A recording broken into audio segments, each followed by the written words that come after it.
Máme tu krásne zvratné sloveso freuen sich. Tým, že tu máme sich, to znamená, že teším sa, tešiť sa. Dáme si najprv skloňovanie. Ich freue mich.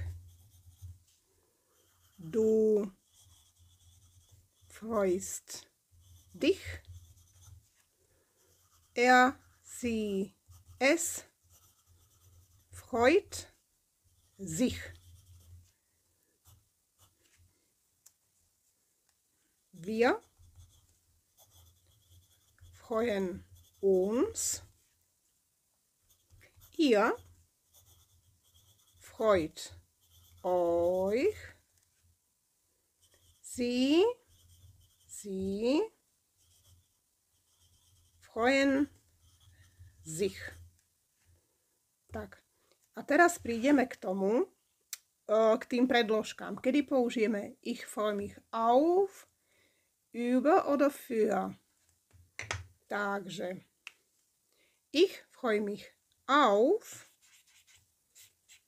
sa používa, keď sa teším na niečo, čo bude v budúcnosti. Zukunft. V príspevku sme mali ich freue mich auf das Geschenk, das ich zum Geburtstag bekomme. To znamená, ešte nemám ten Geschenk, ešte ho len dostanem. Čiže tešíme sa na nejakú vec, na nejaké ich freue mich auf den nächsten Sommerurlaub, na budúcu dovolenku, ďalšiu letnú. Dobre, čiže ich freue mich auf irgendwas plus immer akuzatív. S týmto freuen sich sa viaže akuzatív. Po druhé, ich freue mich so, tam bude für dich. Für, to je vždycky zviazané s nejakou osobou. Person. Ich freue mich für jemanden.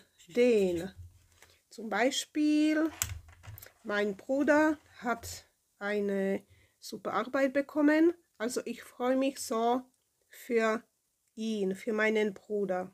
Dobre, čiže für je pre persony. Niečo sa niekomu podarilo, tak sa pre neho tešíme.